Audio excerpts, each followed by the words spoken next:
ನಾವು ಬೆದನ್ಗೆರೆ ಬಸವೇಶ್ವರ ಮಠಕ್ಕೆ ಬಂದಿದ್ದು ಪಂಚಮುಖಿ ಆಂಜನೇಯ ದೇವಸ್ಥಾನ ಹಾಗೂ ಶನೇಶ್ವರನ ದರ್ಶನಕ್ಕೋಸ್ಕರ.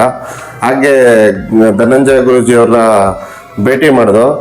ನಾವು ಏನು ಪರಿಹಾರ ಹುಡುಕ್ತಿದ್ವೋ ಅವರೇ ಬರ್ದಿ ತೋರಿಸಿದ್ರು. ನಾವೇನು ಕಷ್ಟಗಳು ಅನುಭವಿಸ್ತಿದೀವಿ ಅಂತ ಪರಿಹಾರ ನಾವೇನು ಹುಡುಕ್ತಿದ್ವೋ ಅದು ಅವರೇ ಅರ್ಥ ಮಾಡ್ಕೊಂಡು ಅವರೇ ಬರ್ದಿ ನಮಗೆ ತೋರಿಸಿದ್ರು.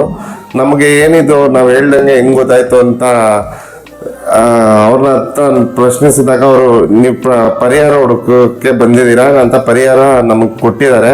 ನಾವು ಅದನ್ನ ಪಾಲಿಸಿ ಮುಂದೆನೂ ಬರಬೇಕು ಅಂತ ಇದ್ದೀವಿ. ನಾನು ಭದ್ರಾವತಿಯಿಂದ ಬಂದಿದ್ದೀನಿ. ನನಗೆ ಆರೋಗ್ಯ ಸರಿ ಇರಲಿಲ್ಲ, ಆರ್ಥಿಕವಾಗಿ ಸ್ವಲ್ಪ ಸಂಕಷ್ಟಗಳಿತ್ತು. ಅದರಿಂದ ನಾನು ಈ ದೇವಸ್ಥಾನಕ್ಕೆ ಬಂದು ಗುರುಗಳನ್ನು ಭೇಟಿ ಮಾಡಿದೆ. ಗುರುಗಳು ಹೋಮವನ್ನು ಹಾಕಿಸಿ ಅಂತ ಹೇಳಿದ್ರು.